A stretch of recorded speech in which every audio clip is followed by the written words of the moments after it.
Good morning, everybody. My name is Akila Mendez Valdez. I am the marketing chair for NAWBO San Antonio, and we are joined today by Sandra Piña of Piña Consulting. Hi, Sandra. How are you? Good. How are you, Akila? Thank you for having me on this morning.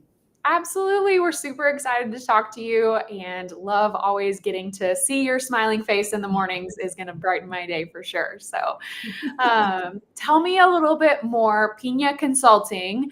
What do you guys do? What is your company? Well, again, thank you for having me this morning. Piña Consulting is quite new. It's about I say new, but it's about 2.5 years new now. My specialties are in elevating and working very closely with companies to do digital transformation, fractional CFO, kind of elevating their operations with process improvements. Um, that is kind of my background and my history of career. And it's something of a passion of mine to kind of make that leap of faith and say, hey, I want to help other companies and I want to be able to do that on my time. And I want to be able to see other companies grow and flourish. And so I wanted to take my expertise to that level and offer it on a full-time basis. Yeah. Awesome. Awesome. So 2 years in, are you way ahead of where you thought you'd be? Are you just grateful to still be here and still be alive and kicking? Like how do you feel like that journey has been over the last couple of years? I am grateful to be here after 2.5 years. That is for sure. It isn't easy, but I do love what I do. And so every day I look for what is that next step? What is that next client? What can I do to make this to continue to strive for another 2.5 to 5 to 10 years? And so that is something that I do wake up to every single morning. But yes, it is something of not necessarily a struggle. It's definitely a journey. It's a great opportunity. I'm very blessed.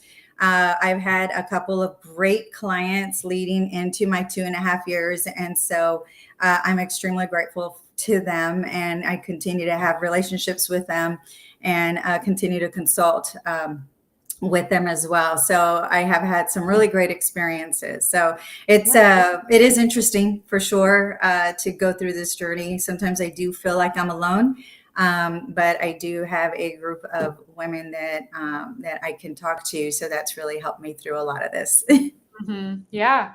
Yeah. So you mentioned, you've got your roster of clients. Is there any particular industry that you like to specialize in, or is there an ideal client for you with Piña Consulting? So my history is in my career history is in utilities. And so while I don't have a current utility client, that is kind of a great experience and expertise that I do have in. As far as an industry niche, fortunately for me in Piña Consulting, as a fractional CFO and a CPA, having the foundation of accounting doesn't necessarily warrant a specialty industry per se. Now, something I like, yes, but for sure I could step into pretty much any industry.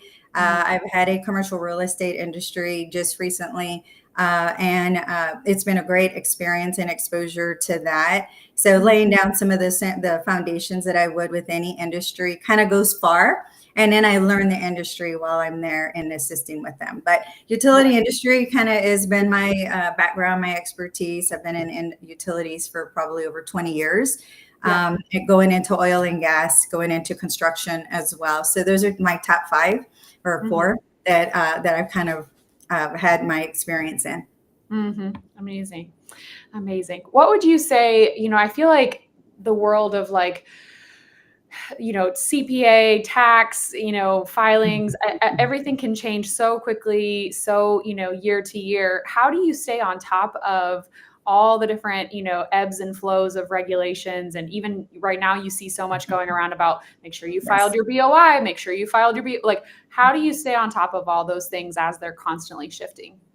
It is that I tell you is a struggle for sure. For me, it's a lot of continuous education, a lot of reading, a lot of blogging. I do a lot of that kind of stuff. I say on my free time, but normally that's at night or very early in the morning. For those of you who know me, I am a night owl, so I can be up at midnight, maybe 1 o'clock, 2 o'clock, and that's kind of the things that I am doing if I'm not working on client work, is trying to keep up and reading what the latest trends, rules, regulations, things of that nature. It's also a requirement, of course, of my background. So Right. Yeah. Yeah. Absolutely. Well, and you have so many, titles after your name, so many, certifications and everything. So it would seem to me that you have done a great job of staying educated, staying up to date on all of the industry changes. But what would you say, I think so many people, I'm sure you hear this all the time when they think of like a CPA, they're like, oh, I could never. Oh, I could never. Like that would be my worst nightmare to deal with numbers all day. What do you feel like? What is your favorite part of the job? Like, what is it that drew you to this career? I know numbers aren't for everybody, but I definitely like, aside from numbers, but I like analytics. I like, I guess what today's words are is forensic accounting. That used to not be a Oh, word back yeah. in the day, Yeah. but, I really enjoy just the analytics, the research, the troubleshooting, the finding the optimal results in terms of efficiency and effectiveness, and trying to get, from A to Z quicker, but as accurate and with quality as possible. And so those are the things that I really like to do, and I really like helping companies do, and Yeah. try to find those optimal results in a most efficient manner. And a lot of times those results have to do with the numbers. And so that is definitely something that I really enjoy doing. Yeah. Yeah. So we're currently in November. We've got one, more month of the year left after this. What are some things that you're encouraging your clients to be doing right now before end of year? What are some tips or tricks that you could give some of our women business owners that are listening, that maybe they should be paying attention to or going back and reviewing right now? What are kind of Yes. those end of year checklists that you're going through with your clients at the moment? So, what I would say from a smaller business perspective, so it's kind of different on different realms, but for smaller businesses, for sure, making sure you do have all of your documentation in terms of receipts. If you're not on a software yet, just making sure that you have all of your receipts, all of your documentation, anything that is pertinent to your company that has transpired over the year, and make sure that you have those readily prepared, whether it's me or for your tax CPA. Make sure that you have those types of things in place, because it is November and December will be here quite quickly. And then, March, April timeframe will be here quite quickly. So make sure you have those things in place. And for those companies, smaller to medium companies who are already on systems, making sure that everything is up to date, making sure that your accounts, your chart of accounts, balance sheet specifically, that you do reconcile those. It's amazing sometimes that we kind of lose sight of that, and sometimes smaller businesses do, just because they don't have that assistance or that guidance to know those types of things. But making sure that what's sitting on your balance sheet is what's supposed to be sitting on your balance sheet, and that you can support all of those items. It is important to do those types of things early on. It just really helps not only you as a business owner, but it definitely helps those who help you with your taxes or help you with your financial reporting. It just makes it a lot easier and a lot more streamlined from that perspective. But yes, making sure everything is filed, your payroll taxes are filed, make sure everything is up to date. Those are really quite important things. Talk to your employees if you do have employees, making sure that they are up to par. And that your payroll systems, if it's internal and or third party, making sure that all of those things are ready to go for the end of year. So those are really good types of things that I talk to with my clients quite often, is just making sure that you have things in place. And so I can, I definitely assist with those types of things, but sometimes I just have friends and colleagues say, hey, I know it's the end of the year. This is what I've got. What else do I got to do? So always here to help with that for sure. Yeah. Yeah. Well, and I think too, like your demeanor is so wonderful that I feel like a client could come to you and not be embarrassed or, you know, not feel concerned about being vulnerable with you, that, hey, this is the mess I've got. Here you go. Can you help me, you know, sort that out? So how do you kind of guide them through maybe when they do come to you and they're super behind, or they didn't know they were supposed to be taking care of these different, you know, pieces of their business tax filing or CPA, you know, processes?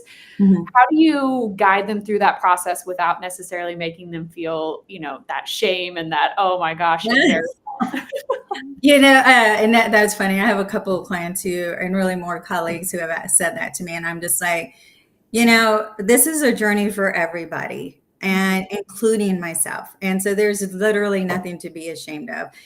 That's what we are here for. That's what CPAs are here for, is to help you, no matter where you are in your journey, no matter where you are in your organization and or needing that organization. So it's a matter of just saying, tell me where you're at. Just walk me through your story, and I will help you fill in the gaps along the way. I think that just really helps them kind of get a lot more comfortable with what's going on. There's no shame in having a box of receipts. That still exists today. We used to say that back in the day. We used to say that growing up, but it's still a thing. So, you know, it's just a matter of, okay, just tell me where you're at. I don't necessarily care where you've been. I just want to know where you're at today, so that I know how to help you going forward. And then we will build a structure, and we will build a mantra on what you need to do going forward. And so I think that just kind of eases a lot of the tension and you know, the anxiety around that. So right. Well, and I can imagine too, like at that stage, the worst thing they can do is try to still like cover up stuff, or, you know, not be 100% truthful or honest just because they're embarrassed. Like that's only going to create larger issues and larger, you know, challenges down the road.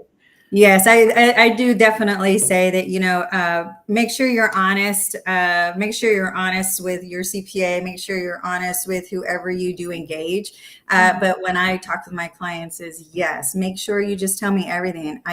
I don't necessarily care. I just want to know how to help you the best. And in all facets, whether it be regulatory, the legal side of the house, whether it be operational, just, you know, making sure from a small business perspective, you know, that they are separating their personal business from their actual business. That's really important too. So being honest with those types of things.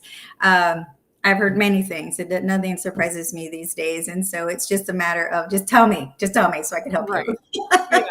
Yeah, 100%. So you mentioned, you know, a few questions ago that you have a group of women that you can, you know, rely on or ask questions of. NAWBO, I would hope, is one of those, you know, outlets for you. But tell us a little bit more about how you got involved in NAWBO and kind of came across the organization.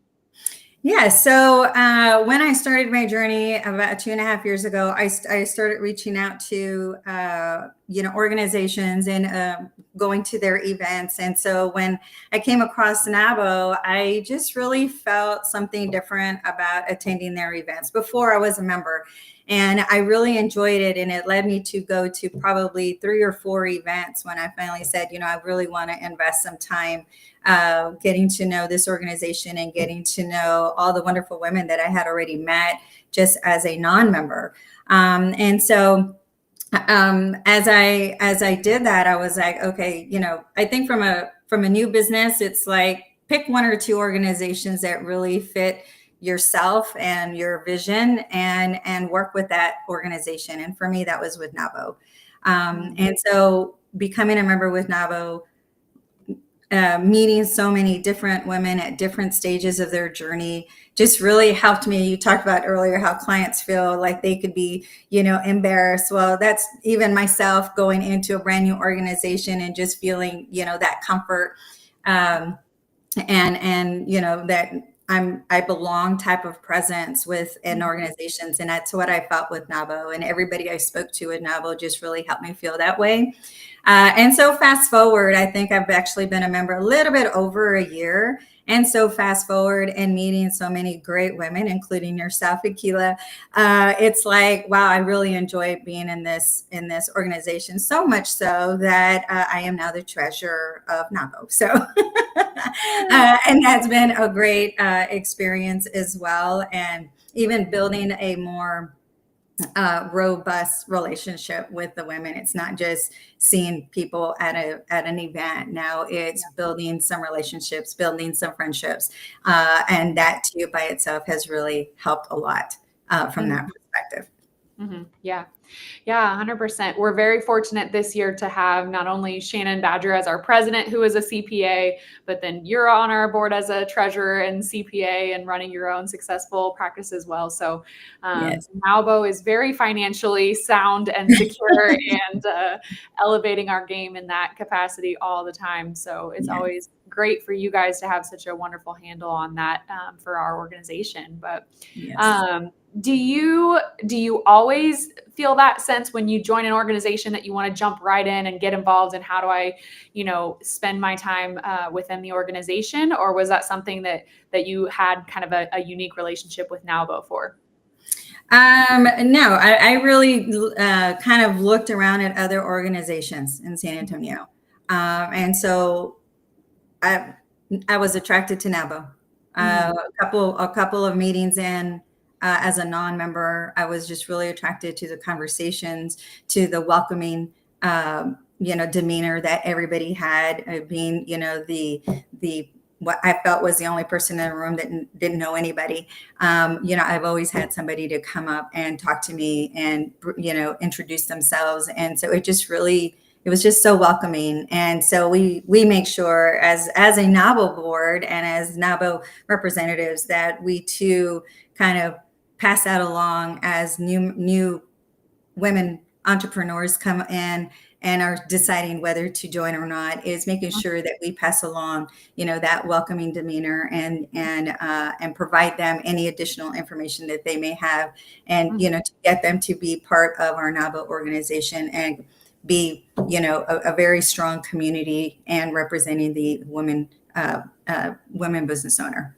Mm-hmm. Yeah, 100%. So the treasurer role is a 2-year term. You can also re-up for another 2-year term and stay on for a whole nother tenure if you'd like. But in this first 2 years that you're, committed to, what would be some of your goals that you have for the role and where you want to sort of leave the position at whichever point that is that you roll off the board? So I would say some of the goals that I have, and I say we with Shannon Badger, is, as we look at the organization and on the financial perspective of this, look at our financial position and how we operate the NAWBO organization, is making sure that we do have a sound financial position, a financial package, a financial reporting, and some very sound accounting and best practices in place. That is extremely important for any organization to include NAWBO. And I think just kind of going through our books, while they are already sound, it's just how much more efficient can we make them? We made the decision a few months back to bring in the accounting function within the organization with our 2 employees that we have. They're awesome employees. And so kind of helping them transition, I've been a big part of that, and helping them transition to do more of the internal accounting. And so that just kind of helps NAWBO in general to make sure that things are in the right places, that we are accounting for all of our programs in the most accurate way possible, be able to kind of forecast what we can do going forward, have some user information so that the rest of our directors of the board have some useful information to make decisions about different aspects of NAWBO, whether it be the marketing, whether it be our programs, whether it be our events. To have that information ahead of time is very important so that we can make very good decisions, financial decisions, and decisions for NAWBO as an organization to escalate the experience. Yeah. Yeah.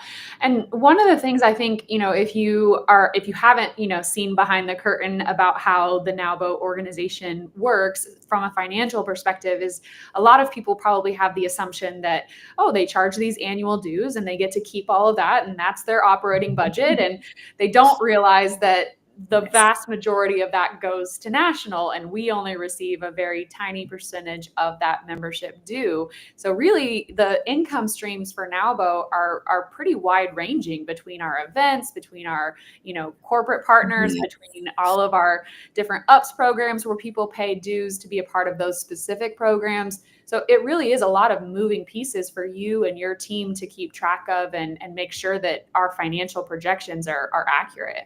That is correct. Most definitely. We do rely, and I'm extremely grateful to the corporate partners that NAWBO currently has.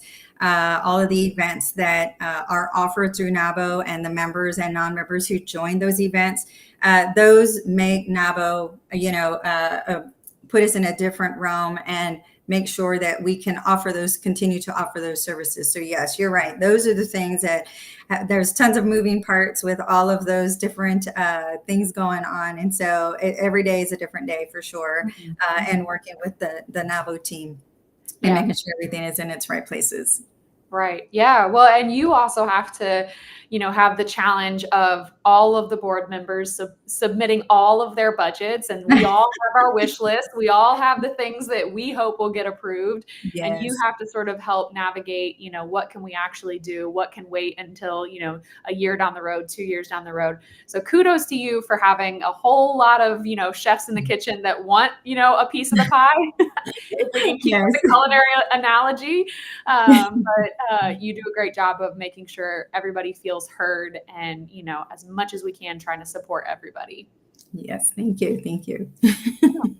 So can you point to, you as a business owner, has there been any moments that you can point to where being a part of NAWBO maybe gave you a resource or a learning opportunity or, some sort of like moment that you felt like, okay, this is, helping to elevate, my business and giving me the tools that I need to be more successful in your own role? Yes, very honestly, being a member of NAWBO has been extremely beneficial. NAWBO is a very well-known organization, and colleagues and clients, they know the organization, and they're like, they know that there's a caliber to be part of this organization. And so when I talk with clients and or leads to be clients, they're like, oh, you're a member of NAWBO, and so it just really does help from that perspective. I also want to mention from NAWBO as a resource, and I've already completed one of the programs, but NAWBO offers multiple programs for different journeys that women owners are in. And in the very beginning, I was part of a startup program, and it was the inaugural startup program of NAWBO. That by itself was extremely resourceful for myself individually, and again, to meet other women who are in the same boat as I was. Mm-hmm. And to meet all the speakers and those putting on the actual startup program. That was extremely resourceful all by itself. And it really was an encouraging time for me to be part of that program.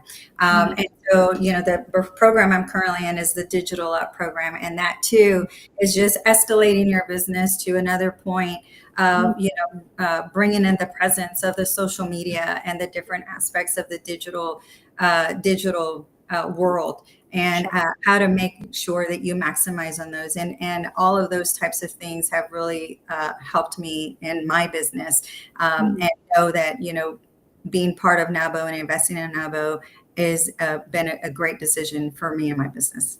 Mm-hmm. Yeah. Well, and that was actually a perfect segue. We have an event coming up where you can learn more about the UPS programs. So if you're tuning in right now and you're listening to Sandra and either Startup or Digital Up sound good, or if you are curious to learn more about our Scale Up program, our Million Up program, I feel like there's another one that I'm missing as well. But if you are interested in learning about any of those, we would love to see you at that event. I think it's December 3rd, if I'm not mistaken, that we're going to be basically giving a big overview of all of those UPS programs. Arlene Siller is our chair that manages all of that piece of our organization. So if you're interested in that, you can absolutely scan that QR code up above, and it will take you to our events page to learn more about that program. But I love that, Sandra. I love that it's kind of met you where you are at different stages. If you were just starting out, kind of wanted all of the overview of a lot of aspects to know about running your business. And then it sounds like Digital Up is where you've kind of honed in on, okay, this is where I want to dig a little deeper. Yes, correct. Yes, most definitely. Very cool. Awesome. What advice would you give somebody who's maybe, listening in, maybe they see, okay, on this upcoming events, I've got some that I could attend, but what if I walk in and I don't know anybody? What if I walk in and it's a weird, environment or energy? What would you say to somebody who's sort of on the fence about whether or not to make that leap? As I did for myself, make a leap. It doesn't matter. It's something that you need to do. If this is something that you really want in your journey, come to a NAWBO event, meet the women of NAWBO, whether it's the directors, the board, whether it's just members. It is a very welcoming group. And it is extremely important to do that, whether it is with NAWBO and or any other organization. And I say that for myself as well, because I was at a point earlier on in my career where I would get very introverted and going to any event. And it's like, I don't know anybody. Why do I want to go? And let me go see if I can find somebody to go with. Go by yourself. It's good. It's, you kind of get over it after you go to a couple events. I mean, I can tell you from my own experience, you get over it. So it'll only help you in the long run. And so that's kind of what you have to think about is, what is it going to do for me in the long run? Let me get over this little hurdle of being shy or embarrassed or scared, because in the long run, it's just going to bring back so many resources and so many relationships and so many opportunities that you can't pass up. So it's okay to be scared, but just do it. Yeah. And we do have, I feel like there's always events that are different times of day, different venues, different styles. Some of them are very structured and have a learning component. Some of them are purely just for mingling and networking. Tomorrow evening, we have our Direct Connect, which is a totally free event. You can go to a very chic vineyard and hang out and have some wine and get to know NAWBO. Or our holiday party is a great one too, where everybody just sort of walks and meanders and gets to know everybody and has a grand time as well there. So yeah, I think that's something that we hear so often in these live streams, that a lot of our current members walked in for the first time not knowing anybody, and they, for whatever reason, one person or one moment or one, aspect of that event made them feel as if they had been embraced and been welcomed into the organization. So I'm glad to hear that has been your experience as well. Yes, most definitely. All right. We've got Kathy Rips commenting. She said, I am a member of NAWBO. I don't know if Kathy had a question or she just wanted to state for us that she's a member of NAWBO. So thank you so much. Yes, thank you, Kathy. Thank you for commenting. We hope to see you at some of our upcoming events, and always glad to see our comments in here as well. So thank you so much, Sandra, for joining us. Is there any way, if folks are listening and maybe some of the things that you mentioned, they're like, oh, yep, that's me. I need to get my box of receipts and get my life together. Like, where can they find out more about you? How can they get in touch? Well, right now it's mainly LinkedIn. So if you go to my LinkedIn page, there's a button to schedule some calls with me. There, my phone number is there. My email is there as well. You get to learn a little bit more about me through my LinkedIn profile. Most definitely reach out through there. I'm on Calendly, and you can do a 30-minute call, and we can make that happen. Awesome. Awesome, awesome. Well, absolutely, definitely reach out to Sandra. She is a wealth of information. Her financial reports for NAWBO are very robust. I can only imagine what you do for your clients. So thanks so much for joining us, Sandra. It was a pleasure to talk to you. Thank you so much, Akila. You have a wonderful day. All right, you